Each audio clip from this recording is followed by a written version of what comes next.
भागवत में कथा ये है, हिरण्यकश्यप और हिरण्याक्ष अपनी माँ के गर्भ में 100 वर्ष तक रहे। 100 वर्ष तक उसने पैदा ही नहीं किया अदिति ने, क्योंकि कश्यप जी ने कहा था कि जिस दिन पैदा होंगे उस दिन बड़ा उपद्रव होगा, संसार को बड़ा कष्ट देंगे। 100 वर्ष तक रहे और वहीं से सूर्य चंद्रमा अग्नि के तेज को खींचने लगे। धीरे धीरे ऐसी स्थिति आ गई कि दिन और रात का भेद होना बंद हो गया। सब ब्रह्मा जी के पास गए। ब्रह्मा जी ने कश्यप से कहा कि कह दो पुत्र बच्चों को पैदा करें। पैदा कर तुरंत बड़े हो गए। प्रहलाद जी अपने माँ के गर्भ में देवताओं के 100 वर्ष तक रहे। श्रीमद् भागवत के जो है भागवत में कथा आई है 7वें स्कंद में। प्रहलाद जब अपने माँ के गर्भ में आया उसी समय वो गया था हिरण्यकश्यप तपस्या करने, उसी समय तपस्या करने गया है। और प्रहलाद जी जब वो आया है तब पैदा हुए, तब तक नारद जी के आश्रम में रहते थे, उनकी माँ के याद रहती थी। तो ये जो बड़े लोग हैं उनके चरित्र पर हमको शंका नहीं करना चाहिए, बल्कि उनके चरित्र का अनुकरण करना चाहिए। भगवान के शरण में जो रहते हैं उनके लिए कोई चीज असंभव नहीं है। तपते अगम न कछ संसारा, जो तपस्या करता है उससे कोई चीज असंभव नहीं है। तो 100 वर्ष तक वो ब्राह्मण को का बालक उसके चांग में निवास किया और ये माँ भगवती की पूजा करती रही। एक दिन ऐसा हुआ कि इन लोगों को पता चल गया, राजाओं हे वंशी क्षत्रियों का ये जो है तब कर ही गर्भवती है। पहुंचे सब हथियार लेकर मारने को तैयार हुए। जैसे वो विनती करने लगी, भागी वहां से,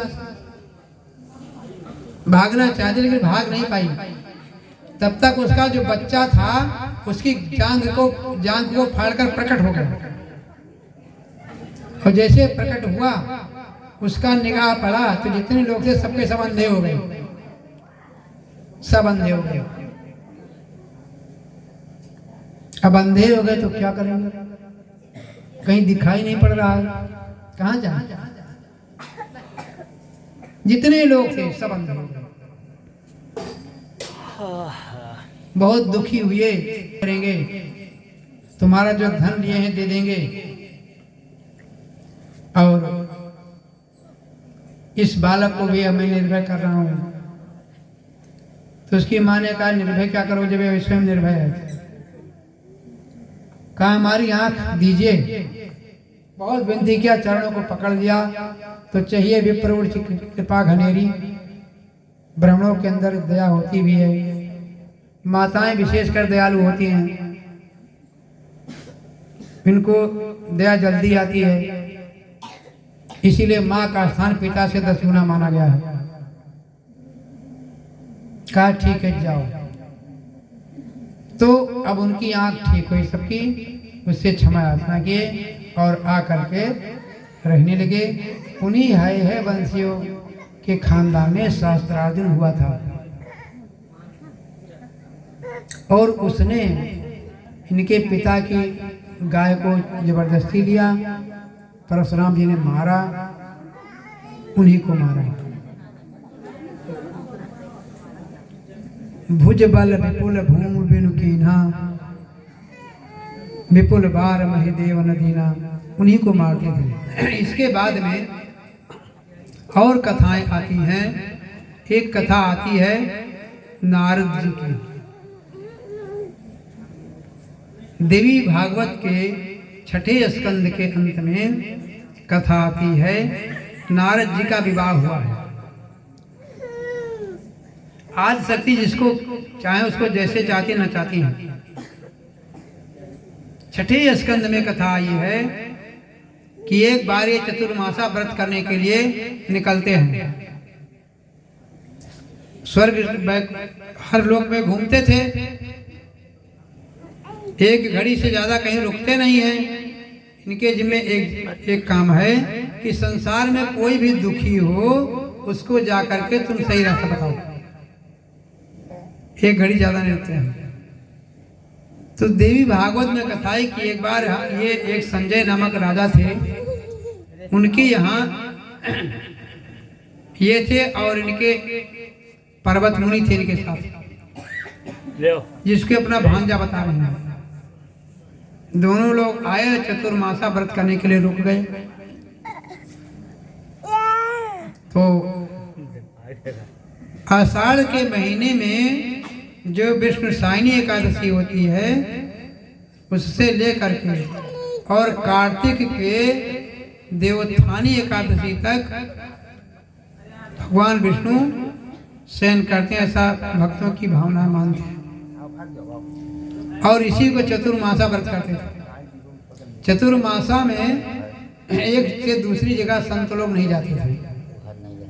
इतने समय में राजा लोग अपनी यात्रा बंद रखते थे, कहीं जाना नहीं है। इतने समय तक परदेशी लोग कहीं नहीं जाते थे।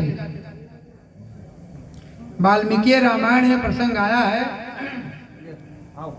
वर्षा ऋतु के वर्णन में। भगवान राम लक्ष्मण से कहते हैं कि हे लक्ष्मण, देखो बरसात हुई, शांत हो गई। रजा प्रशांतम सहिमोद्य वायु निदाघदोष प्रसरा प्रशांता स्थिता हि यात्रा वसुधाधिपानां प्रवासिनो यान्ति नरा स्वदेशान्। परदेशी लोग लौट रहे हैं, राजाओं की यात्रा रुक गई है, पानी भरा है। आज का जमाना था नहीं, हर नदी पर पुल बन गए, जगह जगह व्यवस्था हो गई। तब नदियों में उफान आ जाता था, बाढ़ आ जाती थी, कैसे जाए। क्षुद्र नदी भरी चरी तुराई, जस थोड़े धन खरी तुराई, तुलसीदास लिखे हैं। वाल्मीकि और सुंदर वर्णन किए हैं। भगवान की कभी कृपा होगी तो देखा जाएगा वाल्मीकि रामायण। तो ये दोनों लोग पहुंचे और उनके यहाँ कहा कि मैं आपके यहाँ जो है व्रत करूंगा चतुर्मासा का। राजा ने कहा ठीक है महाराज, रुक जाइए।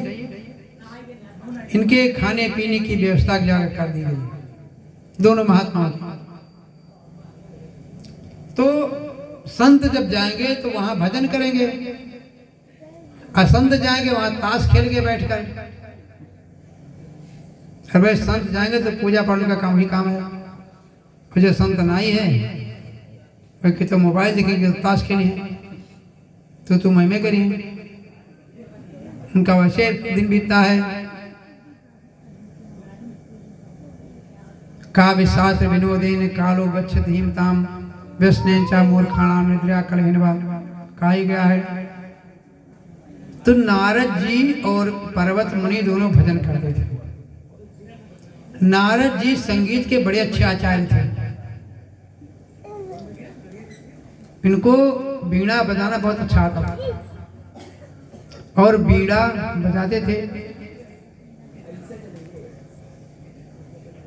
राजा ने की एक पुत्री थी, उस पुत्री को इन्होंने लगा दिया था इनकी सेवा में। संत महात्माओं की सेवा जो है, या तो महिलाएं या कोई लड़कियां, और लड़के पुरुष के बस की बात नहीं, क्योंकि उनको बाहर का भी काम देखना है। तो संजय की पुत्री थी, वो सेवा कर रही थी। जो मांगते थे देती थी, भोजन वस्त्र इत्यादि की व्यवस्था होती थी। अब ये जब संगीत बजाते थे, भजन करते थे, तो वो भी आकर बैठती थी। संगीत में वो ताकत है कि सबको अपनी तरफ खींच लेती है, आकृष्ट कर लेती है। भलो भयो विधिना देव शेष नाग को कान, धरा मेर सब बोलते तान सेन की तान। संगीत में लोग फंस जाते हैं, एक शौक बढ़ जाता है। धीरे धीरे धीरे धीरे उनकी पुत्री इन पर मुग्ध हो गई और विवाह करने के लिए विचार बना लिया। नारद जी के सामने प्रस्ताव रखा, नारद जी ने भी मान लिया। लेकिन अब उस समय कुल की परंपरा थी आज ही परंपराओं का पालन लड़कियां करती हैं। जब तक पिता का आदेश नहीं, माँ का आदेश नहीं है, तब तक विवाह कहाँ हो पाएगा। स्वेच्छाचारिणी की बात मैं नहीं कर रहा हूँ। जो कुलांगनाएं हैं, इनके कुल की मर्यादा की जिनको भय है, कोई अभी जो है अंतरात्मा में चाहे जो भाव हो, लेकिन प्रकट नहीं होता है।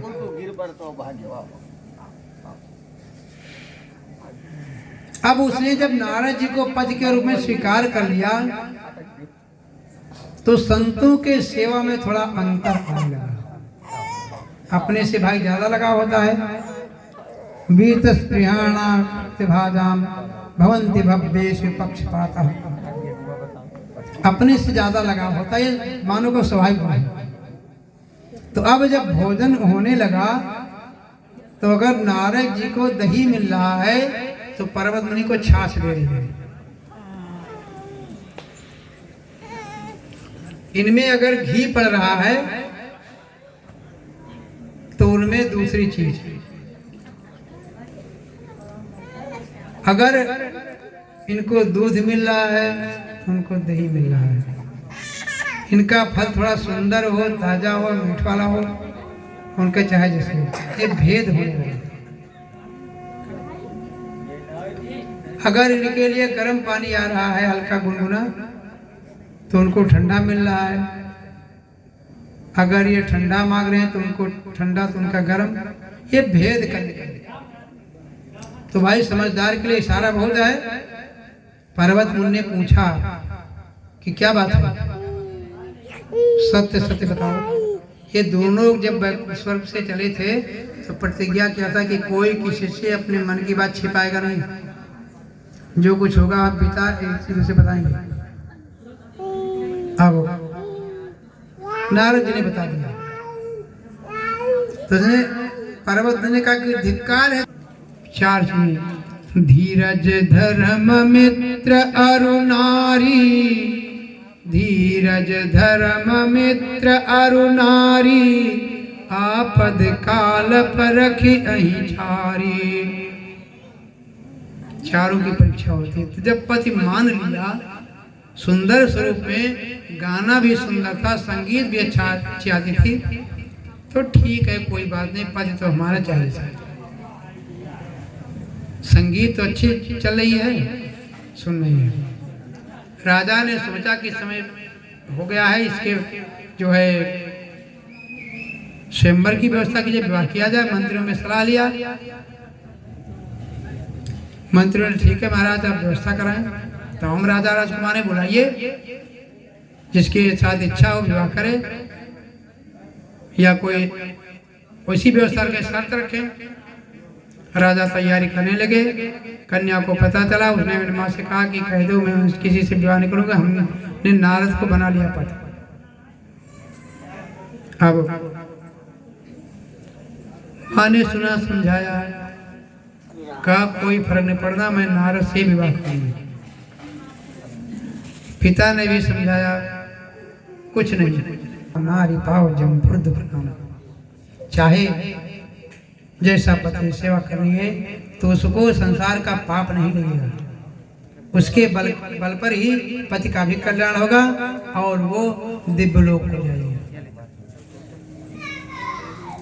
सेवा करती है, नारद जी वहीं रहते हैं, पूजा पाठ कर रहे हैं। एक दिन पर्वत मुनि ने सोचा कि चले देखें नारद जी का क्या हाल है। जिससे हम बैर करते हैं, लड़ाई झगड़ा हो जाता है, उससे कुछ दिन बाद सोचे कि चलो पता लगा ही देखी भैया अब क्या हाल है, हमारे साथ रहे तभी में कब देखी क्या हाल है। आदमी का स्वभाव पता लगा गए, तो देखा ऐसे सब सामान्य है कि चेहरा नारद जी का बिगड़ा है। उसका वो कन्या आ रही, सेवा कर रही है। उस लड़की पर इनको दया आई। कहा हमने गलत काम किया, जब होना ही था तो नाहक श्राप दे दिया। कहा जाओ, तुम्हारा मुंह जो जैसा था वैसे सुंदर हो जाए।